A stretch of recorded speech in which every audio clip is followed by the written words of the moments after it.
கிறிஸ்துவின் சபையார் வழங்கும் கிறிஸ்துவின் வசனம் நிகழ்ச்சியை கேட்க உங்கள் யாவரையும் அன்புடன் அழைக்கிறோம். கிறிஸ்துவின் வசனம், இது கிறிஸ்தவர் கீதம். பரிசுத்த வேதம் பறைசாற்றும் வசனம், கிறிஸ்துவின் வசனம், இது கிறிஸ்தவர் கீதம். கிறிஸ்துவின் சபையார் வாழ்த்தி வழங்கும் கிறிஸ்துவின் வசனம், இது கிறிஸ்தவர் கீதம். கிறிஸ்துவின் வசனம், கிறிஸ்துவின் வசனம், கிறிஸ்துவின் வசனம். வேதாகம செய்தி நேரத்திற்கு வரவேற்கிறோம். Welcome to the Bible message. தொலைக்காட்சியை பார்த்து கொண்டிருக்கும் அன்பு நேயரே, நம்முடைய ஆண்டவராய் இயேசு கிறிஸ்துவின் நாமத்தினாலே வாழ்த்துதலை கூறிக்கொள்ளுகிறோம். இன்றைய நாளிலே கர்த்தருடைய செய்தியை கொடுக்கும்படியாக அர்ஜுன ஐயா அவர்களை கேட்டுக்கொள்ளுகிறோம். தேவனுடைய செய்தியை கேட்டு ஆசீர்வாதத்தை பெற்றுக்கொள்ளுங்கள். நேயர்களாகிய உங்கள் யாவரையும் நம்முடைய ஆண்டவராய் இயேசு கிறிஸ்துவின் பரிசுத்தமான நாமத்தில் வாழ்த்தி வரவேற்பதிலே மிகுந்த மகிழ்ச்சி அடைகிறோம். இன்று நாள் கர்த்தருடைய செய்தி வேளையில் மெய்யான ஒளி Yesu Kristhu, the true light Jesus Christ. Yesu Kristhu மெய்யான ஒளியாக இந்த உலகத்திற்கு கடந்து வந்தார். யோவான் அப்போஸ்தலன் குறிப்பிடுகிறார் தனது புத்தகத்திலே 1வது அதிகாரம் 9வது வசனம், உலகத்திலே வந்த எந்த மனுஷனையும் பிரகாசிப்பிக்கிற ஒளியே அந்த மெய்யான ஒளி. That was the true light which lights every man that comes unto the world. அன்பானவர்களே, எந்த மனுஷனையும் பிரகாசிப்பிக்கிற ஒளி இயேசுவாக இருக்கின்றார். ஒருவரும் கெட்டு போகக்கூடாது என்பதற்காக தேவன் தம்முடைய ஒரே பேரான குமாரனை இந்த உலகத்திற்கு அனுப்பினார். அவர் மெய்யான ஒளியாக இருக்கின்றார். அவருடைய இந்த ஒளியின் மூலமாகத்தான் நாம் வெளிச்சம் காண முடியும். நாம் இருளிலே வாழ்ந்து கொண்டிருக்கிறோம். இந்த இருளான உலகத்திலிருந்து ஜனங்களை ரட்சிக்க இயேசு கிறிஸ்து மெய்யான ஒளியாக இந்த பூமிக்கு கடந்து வந்தார். இன்னைக்கு ஒளியை தேடி ஜனங்கள் அங்கும் இங்கும் அலைகிறார்கள். பொய்யான ஒளியை பின்பற்றுகிறார்கள். மாயையான ஒளியை பின்பற்றுகிறார்கள். பரிசுத்த வேதம் சொல்கிறது, இயேசு கிறிஸ்து மெய்யான ஒளி என்று வேதம் சொல்லுகிறது. அந்த ஒளியினிடத்திலே வாருங்கள். யோவான் 1:5 வாசிக்கிறோம், அந்த ஒளி இருளிலே பிரகாசிக்கிறது, இருளானது அதை பற்றி கொள்ளவில்லை. And the light shine in the darkness, and the darkness has not overcome it. இருளிலே பிரகாசிக்கக்கூடியதாக இருக்கிறது ஒளி. ஒளி வந்தவுடனே இருளுக்கு வேலை இல்லாமல் போய்விட்டது. ஒளி வந்தவுடனே இருள் மறைந்து போகிறது. நாம் ஒரு இருளுள்ள அறைக்கு கடந்து செல்கிறோம். அங்கே சுவிட்சை ஆன் பண்ணுகிறோம். வெளிச்சம் வந்தவுடனே அந்த இருள் ஓடியே போய்விடுகிறது. வெளிச்சம் இருக்கிற இடத்துல இருளுக்கு வேலை இல்லை. வேதம் அதைத்தான் சொல்கிறது. அந்த ஒளி இருளிலே பிரகாசிக்கிறது, இருளானது அதை பற்றி கொள்ளவில்லை. ஒருபோதும் பற்றி கொள்ள முடியாது. ஒளி இருக்கிற இடத்துல இருளுக்கு வேலையே இல்லை. அன்பான சகோதரனே, சகோதரியே, தொலைக்காட்சி நேயரே, நீங்கள் இந்த மெய்யான ஒளியை அடைய வேண்டும். இந்த மெய்யான ஒளி உங்களையும் என்னையும் மீட்கும்படியாக இந்த உலகத்திற்கு கடந்து வந்தது. அது இருளிலே பிரகாசிக்கிறது என்று பார்க்கிறோம். அதே யோவான் 12வது அதிகாரம் 35-37 வசனங்கள். அதற்கு இயேசு, இன்னும் கொஞ்ச காலம் ஒளி உங்களிடத்தில் இருக்கும், இருளில் நீங்கள் அகப்படாதபடிக்கு ஒளி உங்களோடு இருக்கையில் நடவுங்கள். இருளில் நடக்கிறவன் தான் போகிற இடம் இன்னதென்று அறியான். இருளிலே நடக்கக்கூடியவன் அவன் எந்த இடத்துக்கு போகிறான் என்று அவனுக்கு தெரியாது. ஏனென்றால் பாதை தெரியாது, மேடு பள்ளங்கள் இருக்கும், தட்டு தடுமாறி நடந்து கொண்டு இருப்பான். அவன் போகக்கூடிய இடம் இன்னதென்று அறியான். எனவே ஆண்டவர் உங்களோடு இருக்கும்போது அவரோடு கூட நீங்கள் நடக்க வேண்டும். ஒளி உங்களிடத்திலே வந்திருக்கிறது, அந்த வெளிச்சத்திலே நீங்கள் நடக்க வேண்டும். ஒளி உங்களோடு இருக்கையில் நீங்கள் ஒளியின் பிள்ளைகளாகும்படிக்கு ஒளியின் இடத்திலே விசுவாசமாய் இருங்கள் என்றார். ஒளி உங்களோடு கூட இருக்கிறது, நான் சதா காலங்களிலும் உங்களோடு கூட இருக்கிறேன் என்று ஆண்டவராய் இயேசு கிறிஸ்து அப்போஸ்தலரை பார்த்து கடைசியாக சொன்ன வார்த்தை. அவர் நம்மோடு கூட இந்த உலகம் முடிவு பரியந்தம் நம்மோடு கூட அவர் இருக்கிறார். அவரோடு கூட நாம் இருக்கும்போது நாம் ஒளியின் பிள்ளைகளாக இருக்கிறோம். ஒளியின் இடத்துல விசுவாசமாக இருக்க வேண்டும் என்று ஒரு காரியத்தை சொல்லுகிறார். இவைகளை இயேசு சொல்லி அவர்களை விட்டு மறைந்தார். அவர் இத்தனை அற்புதங்களை அவர்களுக்கு முன்பாக செய்திருந்தும் அவர்கள் அவரை விசுவாசிக்கவில்லை. இன்றைக்கு அற்புதம் அடையாளம் என்று ஜனங்கள் ஓடிக்கொண்டிருக்கிறார்கள். இயேசு செய்த அற்புதங்களுக்கு மேலாகவா நீங்கள் செய்ய போகிறீர்கள்? அந்த அற்புதத்தை பார்த்த ஜனங்கள் விசுவாசிக்கவில்லை என்று வேதம் சொல்லுகிறது. இயேசு எத்தனை அற்புதங்களை செய்தார்? அவருடைய அற்புதங்கள் எழுதப்படும் என்றால் உலகம் கொள்ளாது, புத்தகங்கள் கொள்ளாது. அத்துணை அற்புதங்களே ஆண்டவராய் இயேசு கிறிஸ்து செய்திருக்கிறார் என்று யோவான் தமது சுவிசேஷ புத்தகத்திலே குறிப்பிட்டிருக்கிறார். ஆக இத்தனை அற்புதங்களை அவர்கள் பார்த்திருந்தும் அவர்கள் விசுவாசிக்கவில்லை.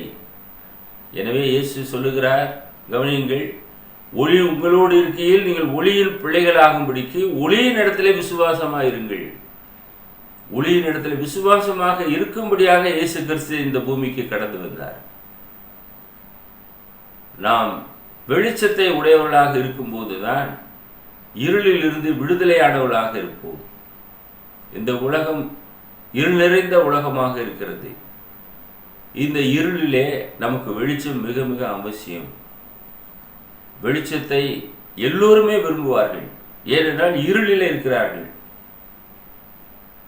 தான் போகும் இடம் என்னதென்று அறியாதிருக்கின்றான். எனவே அவனுக்கு வெளிச்சம் தேவை. நாம் இரவிலே கடந்து செல்லும்போது டார்ச் லைட் எடுத்துக்கொண்டு கடந்து செல்கிறோம், அல்லது செல்போனில் இருக்கிறதான அந்த லைட்டை ஆன் பண்ணுகிறோம். எதற்காக? நமக்கு வெளிச்சம் வேண்டும் என்பதற்காக ஆன் செய்கிறோம். ஆண்டவராய் இயேசு கிறிஸ்து நமக்கு தேவை. அவர் மெய்யான ஒளியாக இருக்கிறார். அவர் இல்லாமல் நாம் இந்த உலகத்திலே வெளிச்சம் ஒருபோதும் காண முடியாது. அவரே மெய்யான ஒளி என்று வேதாகமும் சொல்லுகிறது. அந்த ஒளி நமக்கு அவசியம். யாத்ராம புஸ்தகம் 10வது அதிகாரம் 22-23 வசனங்களை நாம் பார்க்கும்போது அங்கே எகிப்திலே 10 விதமான வாதைகள் உண்டானது. தேவனுடைய பிள்ளைகளை அங்கே பாதுகாத்தார் என்று நாம் வாசிக்கிறோம். மோசே தன் கையை வானத்துக்கு நேரே நீட்டினான். அப்போது எகிப்து தேசம் எங்கும் 3 நாள் மட்டும் காரிருள் உண்டாயிற்று. 3 நாள் காரிருள். எத்தனையோ வாதைகள் வந்தது. இதுவும் அவர்களுக்கு படிப்படியாக பிதாவாகிய தேவன் செய்தார். எகிப்து எங்கும் 3 நாள் காரிருள். உட்கார்ந்த இடத்துல அப்படியே உட்கார்ந்து இருந்தார்கள். யாரும் எழுந்து போகவில்லை, போக முடியாது. அவ்வளவு பெரிய இருட்டு. பக்கத்தில் இருக்கிற நபர் யார் என்று தெரியாது. ஒரு பொருளை எடுக்க கடந்து செல்ல முடியாது. ஒரு மனிதன் அன்றாட எத்தனை வேலைகளை அவன் பார்க்க வேண்டும், எந்த வேலைக்குமே அவன் போக முடியாது. அப்படியே உட்கார்ந்து கொண்டு அரண்டு இருண்டு போயிருந்தார்கள். அந்த கார் இருளிலே இருந்தார்கள். 3 நாள் மட்டும் ஒருவரை ஒருவர் காணவும் இல்லை, ஒருவரும் தம்மிடத்தை விட்டு எழுந்திருக்கவும் இல்லை. ஆனால் இஸ்ரவேல் புத்திரர் யாவருமோவெனில் அவர்கள் வாசஸ்தலங்களிலே வெளிச்சம் இருந்தது. அங்கே தேவனே அவர்களுக்கு வெளிச்சமாக இருந்தார். இஸ்ரவேலர்களுக்கு ஒவ்வொருவருடைய வாசல்களிலே அங்கே வெளிச்சம் காணப்பட்டது. அந்த வெளிச்சத்திலே அன்றாட வேலைகளை இஸ்ரவேலர்கள் பார்த்தார்கள். அதே எகிப்திலே கார் இருளிலே எகிப்திய ஜனங்கள் 3 நாள் அடைபட்டு கிடந்தார்கள். அன்பானவர்களே, தம்மை நம்புகிறவர்களுக்கு அவர் வெளிச்சமாக இருக்கிறார், ஒளியாக இருக்கின்றார். அந்த ஒளியிலே தான் நாம் வெளிச்சம் காண முடியும். இரண்டாவது, அநேக அற்புத அடையாளங்களை பார்த்த ஜனங்கள் மனுஷரால் வரக்கூடிய மகிமையை அவர்கள் அதிகமாக விரும்பினார்கள். யோவான் எழுதின சுவிசேஷம் 12வது அதிகாரம், அவர்கள் தேவனால் வருகிற மகிமையிலும் மனுஷரால் வருகிற மகிமையை அதிகமாக விரும்பினார்கள். They loved the praise of man more than the praise of God. இன்றைக்கு அநேக மனுஷராலே வரக்கூடிய அந்த மகிமையை தான் விரும்புகிறார்கள். தேவனால் வரக்கூடிய காரியத்தை அவர்கள் ஏற்றுக்கொள்ள மறுக்கிறார்கள். ஆண்டவராகிய இயேசு கிறிஸ்து இந்த உலகத்தில் கடந்து வந்தார், மகிமையானவர். அவரை ஏற்றுக்கொள்வதை தவிர்த்துவிட்டு ஜனங்களை புகழ ஆரம்பிக்கிறார்கள், ராஜ்யங்களை புகழ ஆரம்பிக்கிறார்கள். மனுஷரால் வரக்கூடிய அந்த மகிமையை அவர்கள் ஏற்றுக்கொள்ளுகிறார்கள். ஏன்? பரிசேயர் நிமித்தமாக இந்த விதமாக செய்தார்களாம். அதே யோவான் 12:42 நாம் வாசிக்கிறோம். ஆகிலும் அதிகாரிகளிலும் அநேகர் அவரிடத்தில் விசுவாசம் வைத்தார்கள். அப்படி இருந்தும் ஜெபாலயத்துக்கு புறம்பாக்கப்படாதபடிக்கு பரிசேயர் நிமித்தம் அதை அறிக்கை பண்ணாதிருந்தார்கள் என்று நாம் பார்க்கிறோம். அன்பானவர்களே, பரிசேயர் நிமித்தமாக அறிக்கை செய்யாதிருந்தார்கள். அநேகர் அவரிடத்தில் விசுவாசம் வைக்கிறார்கள். அப்படி இருந்தும் ஜெபாலயத்துக்கு புறம்பாக்கப்படாதபடிக்கு பரிசேயர் நிமித்தம் இயேசுவை அறிக்கை பண்ணாதிருந்தார்கள். அவர்கள் விசுவாசிக்கிறார்கள், ஆனால் ஜனங்களை பார்க்கிறார்கள். ஜெபாலயத்துக்கு நம்மை புறம்பா தள்ளிவிடுவார்கள் என்று எண்ணி இயேசுவை அறிக்கை பண்ணாதிருந்தார்கள். இயேசு சொல்லுகிறார், யோவான் 12வது அதிகாரம் 44-45 வசனங்கள், அப்பொழுது இயேசு சத்தமிட்டு, என்னிடத்தில் விசுவாசமாயிருக்கிறவன் என்னிடத்தில் அல்ல, என்னை அனுப்பினவரிடத்தில் விசுவாசமாயிருக்கிறான். என்னை காண்கிறவன் என்னை அனுப்பினவரை காண்கிறான். இயேசுவை யாரெல்லாம் பார்க்கிறார்களோ அவர்கள் பிதாவாகி தேவனை பார்க்கிறார்கள். என்னை காண்கிறவன் பிதாவை காண்கிறான் என்று சொல்கிறார். இயேசு கிறிஸ்து மெய்யான ஒளியாக இந்த பூமிக்கு கடந்து வந்தார். தேவனுடைய தற்சுருவமாக இந்த பூமிக்கு கடந்து வந்தார். அவரை பார்க்கிற எல்லோருமே தேவனை பார்க்கிறார்கள். தேவன் அன்பாக இருக்கிறார். அந்த அன்பின் உருவமாக இயேசு வந்தார். எல்லோரையும் நேசிக்கிறவராக வந்தார். அவர் மாம்சத்தில் இருந்த உருவம் அவருடைய உண்மையான உருவம் அல்ல. மாம்சத்திலே மனிதனை சந்திப்பதற்காக வந்தார். எனவே அவர் மாம்சத்திலே வெளிப்பட்டார். அது அவருடைய உண்மையான உருவமே அல்ல.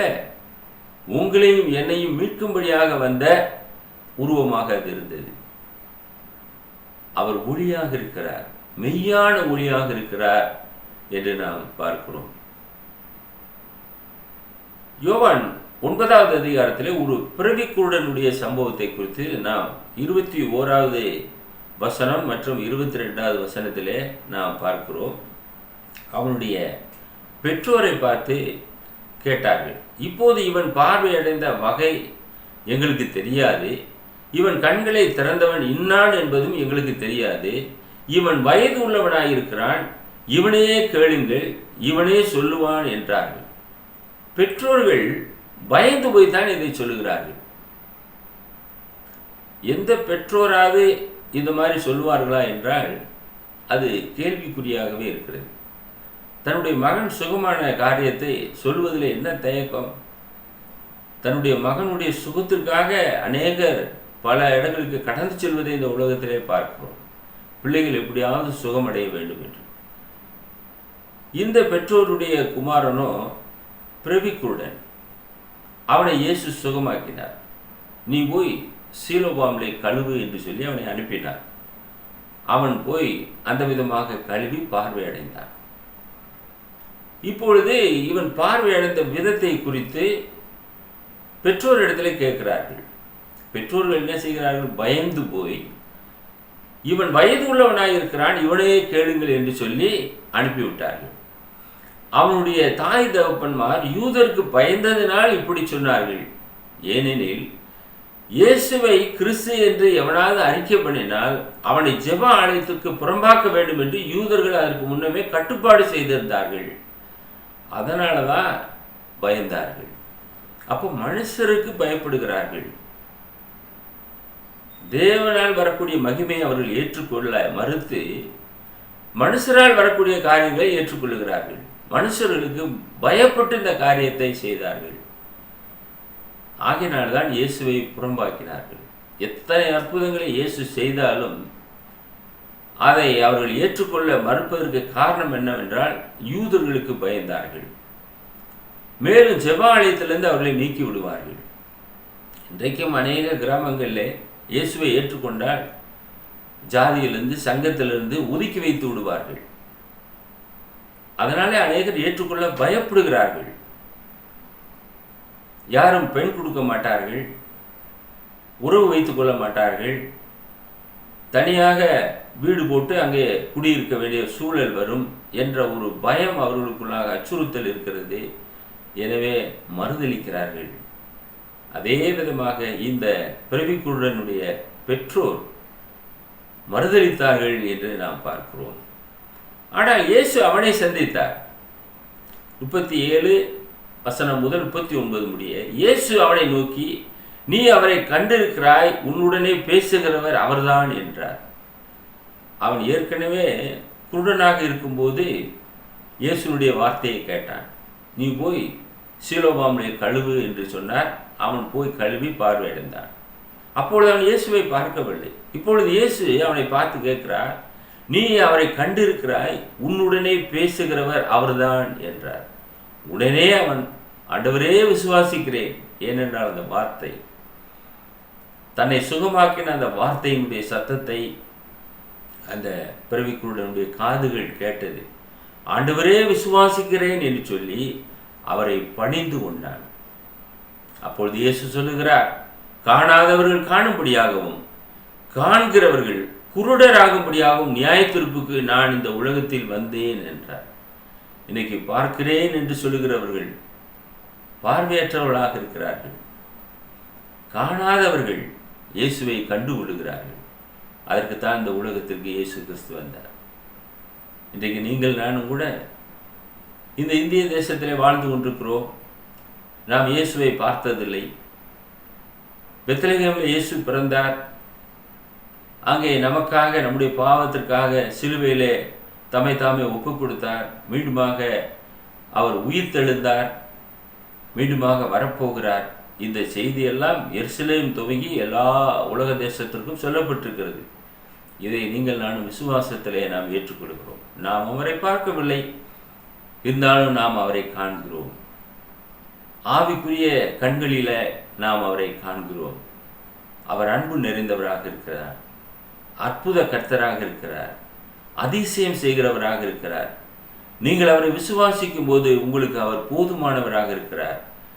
அவர் உங்களை விட்டு விலகாத கர்த்தராக இருக்கிறார், வல்லமை உள்ளவராக இருக்கிறார்.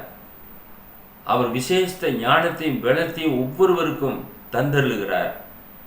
அவரை பின்பற்றுகிற ஒருவரையும் அவர் புறம்பே தள்ளுகிறவரே அல்ல.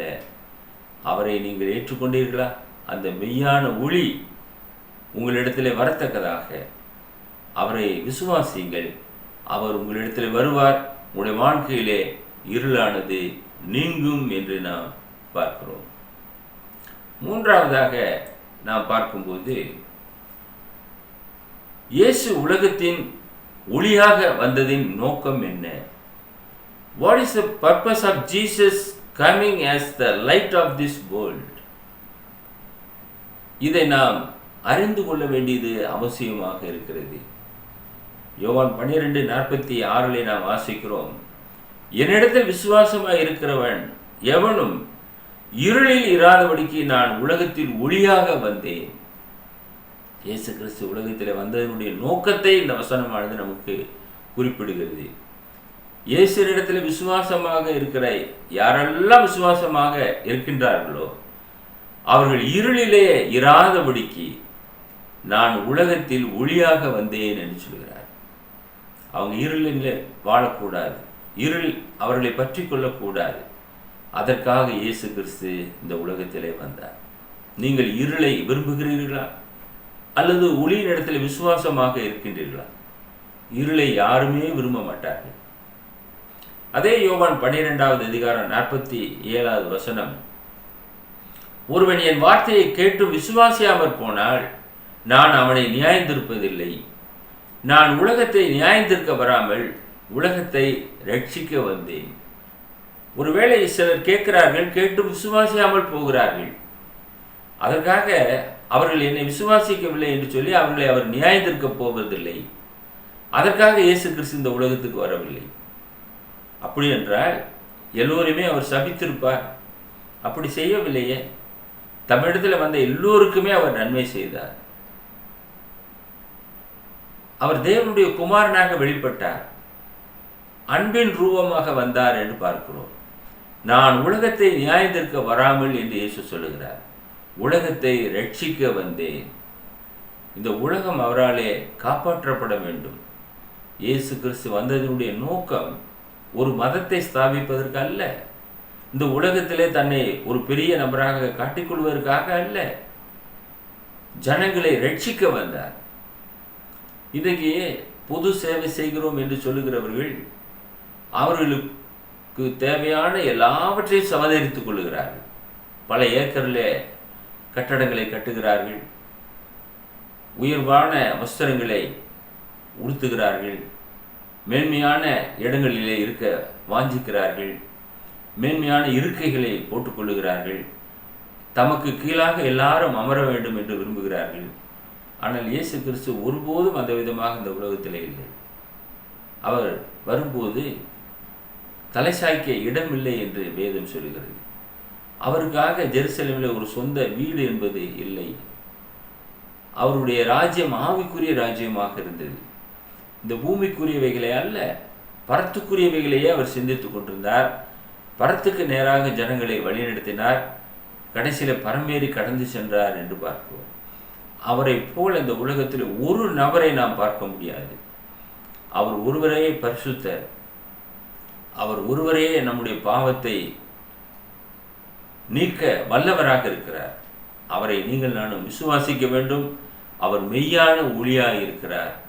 அந்த ஒளியை நாம் ஏற்றுக்கொள்ள மறுப்போம் என்றால் நாம் இருளிலே இருப்போம். இருளானது நம்மை பற்றி கொள்ளும். என் வார்த்தைகளை கேட்டு விசுவாசியாமல் போனால் அவனை நான் நியாயந்திருப்பதில்லை. ஏனென்றால் நியாயந்திருக்க இயேசு கிறிஸ்து இந்த உலகத்துக்கு வரவில்லை. இரண்டாவது முறை வரும்போது அவர் உலகத்திலே நியாயாதிபதியாக வரப்போகிறார். அது இரண்டாவது முறை வரும்போது அந்த விதமாக வருவார். முதலாவது வந்தது அவர் நியாயந்திருக்க அல்ல, ரட்சிக்க வந்தேன் என்று சொல்கிறார். உலகத்தை காப்பாற்றும்படியாக வந்தார். இந்த உலகத்தில் இருக்கிறதான நீங்கள் நானும் அவருடைய சத்தத்தை கேட்டு நாம் கீழ்ப்படிய வேண்டியது அவசியமாக இருக்கிறது என்று நாம் பார்க்கிறோம். யோவான் 12வது அதிகாரம் 48லிருந்து 50 வசனங்கள், என்னை தள்ளி என் வார்த்தைகளை ஏற்றுக்கொள்ளாதவனே நியாயந்திருக்கிறது ஒன்று இருக்கிறது. நான் சொன்ன வசனமே அவனை கடைசி நாளிலே நியாயந்திருக்கும்.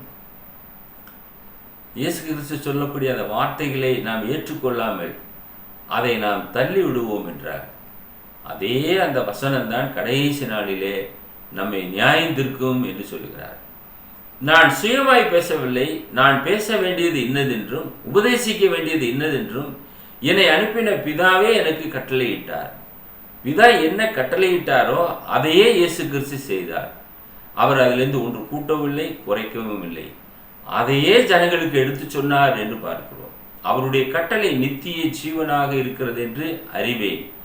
ஆகையால் நான் பேசுகிறவைகளை பிதா எனக்கு சொன்னபடியே பேசுகிறேன் என்றார். இன்றைக்கு இருக்கிற ஜனங்கள் ஒரு காரியத்தை சொன்னால் அடுத்து அவர்கள் சொல்லும்போது அதை திரித்து கூறுவார்கள் அல்லது மாற்றி சொல்லுவார்கள். ஆனால் இயேசு கிறிஸ்து பரத்திலிருந்து வந்தவர், பரலோக பிதாவின் சித்தம் செய்யும்படியாக இந்த பூமிக்கு கடந்து வந்தவர். பிதா என்ன சொன்னாரோ அதையே அவர் சொல்லுகிறார். ஒவ்வொரு முறையும் பிதாவின் இடத்துல கேட்கிறார், கேட்டு அந்த காரியங்களை பெற்றுக்கொள்கிறார். என்னுடைய சித்தத்தின்படி அல்ல, உம்முடைய சித்தத்தின்படியே ஆக கடவுது என்று ஜெபம் பண்ணினார். ஆக பிதாவின் சித்தம் செய்கிறவராக இயேசு கிறிஸ்து இந்த பூமியிலே வெளிப்பட்டார் என்று பார்க்கிறோம்.